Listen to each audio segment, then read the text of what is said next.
Rittman coach Joe Staley. You're coming off 2 wins in Columbus against Grove City. Correct. And then also a tough 2 games against Waynedale. Yeah. 1-7 in the league. That seems to be 1-6, but it's still bad. 1-6. Okay. It's still bad. That seems to be the sore spot of the season. Yeah, and it's probably a 1-6 that could very easily, I would say, be probably 5-2 at worst. We've given a couple ball games away.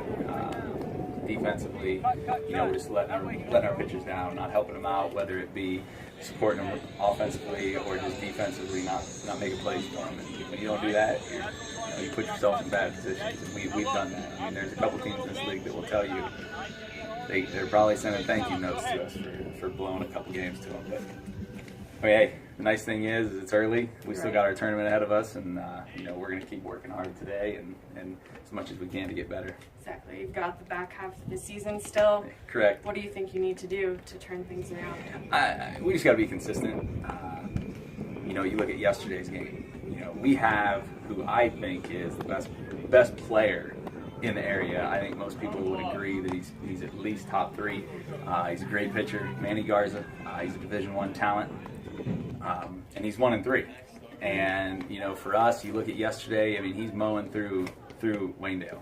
We're into the 6th inning, and the wheels just fell off. We didn't make plays for him. You look at a leadoff pop up to our left fielder, doesn't get caught. Next kid hits a ground ball to our third baseman, goes through the legs.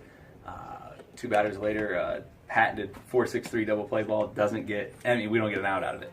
It's just little things like that that's costing us, and it's all things that are, they're just piling on. And that's one thing, consistency. I mean, we haven't had many outside practices. You see, we are out here today. We did a little field work to get it ready, but we're going to keep working hard. And these kids, they've dealt with adversity before, and we had some issues last year. We still made it to districts, and I think these kids know that. We got a good core, and I think we'll regroup here.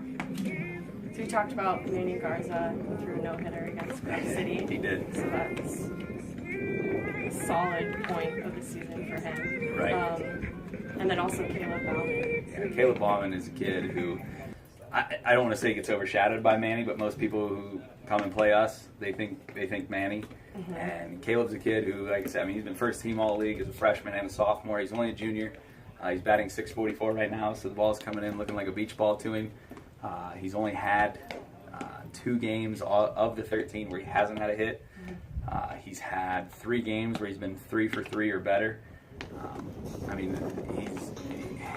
Those 2 kids right there are a tough 1-2 to get out in our lineup. And they hit 3 and 4 for us. Our hope is that, hey, one or two will get on, then those 2 are going to knock you in. I think that's part of our consistency issue right now. Those 2 are getting on base, but we're not getting the 2 guys ahead of them or anybody else on consistently. And so we're stranding some runners, and that's an issue as well. But having those 2 can help you a long way in the tournament time. In the tournament you need 2 good ones, and we got 2 good ones. I mean, they're both Caleb's sub-2 ERA, Manny's sitting around 2.25 right now. So to have those guys going to the tournament, that's another thing that keeps these guys positive and knows that, hey, once we turn this thing around defensively, we're going to be pretty good. Right, that was going to be my next question. How are you staying motivated, and is tournament time Right. what you're looking for? Right. Yeah, tournament times. The minute we had a couple league losses, you're turning to the tournament. We saw Hillsdale early. We know that they're very good.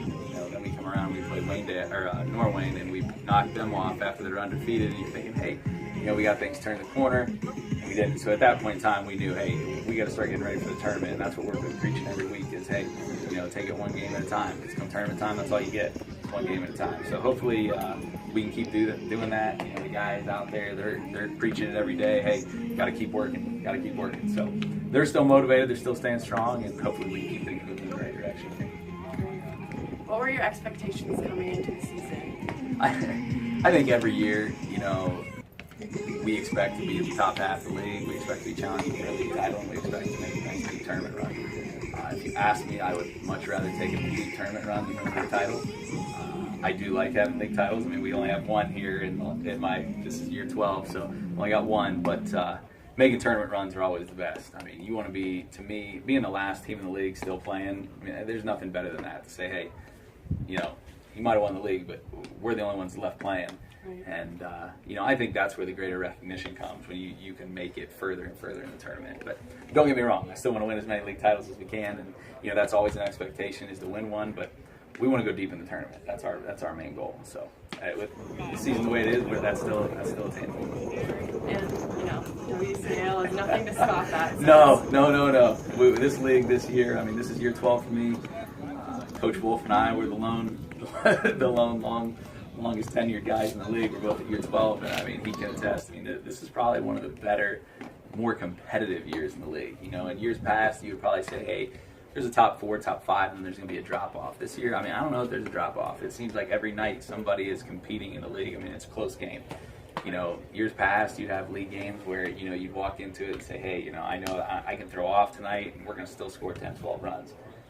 It doesn't happen this year, and that's a great testament to our league, and I think our league's going to be well represented come postseason time. Guys that can definitely step up. Todd Ramsar is a guy who we lean on as well. He's a senior. He's obviously a football guy. He's committed to Ashland, but he is also a very good baseball player. Obviously, his older brother Ty was a good baseball player for me. He's got his younger brother Tony on the team this year as well. Todd's a guy that we're hoping steps up here down the stretch, being our leadoff guy. He's got to be that guy who gets on base. He's also our number 3 man. He's really come on and really impressed me this year with his pitching. He'll actually be going tomorrow against Alton, and we'll get a good look at him there. But there's some other guys. We're starting 4 sophomores right now. I got a sophomore in Tony Ramsire behind the dish. I got sophomore Tyler Davis at third, and then sophomore Garrett Yarman in left, and sophomore Chad Wims in right. And you're starting 4 young guys, and you're hoping that they can come along. And early on in the season, it's our young guys were kind of carrying us. It was our older guys making the mistakes. So to have those young guys come on and get acclimated so quickly it's been a good adjustment for us. And hopefully them getting all these games in now will help them be even better for the future. So. Definitely going to look forward to in the right. future. You got 6 starters, because you also have Jacob Carr, who's a 2-year starter for us. He's our converted catcher from last year. He's now playing first base, and now he's one of our top relievers. He's having a good season too. And you look at him and Ballman and those 4 sophomores coming back next year. That's a good core to start with. So. Great. So we've got Dalton at home tomorrow. Correct. Right. What do you think you need to focus on? Well, we look at over at Dalton, we were up 3-1 in the bottom of the 7th, made 3 errors, go all the way to the 10th, then tied up 3-3, and in the 10th we broke open, scored 3 more runs, up 6-3. We lose 7-6. So they are one of the teams that probably should be writing us a thank you card for that first game, and I think they know it. I think they know that we gift wrapped one over there for them twice. And so I think just being consistent, making plays. That team is nothing to slouch at either. They're a good ball club. They're going to hit the ball. They're a team that puts the ball in play. So we got to just be consistent. If we're consistent tomorrow, good things will happen. Thanks, Coach. No Appreciate problem. it.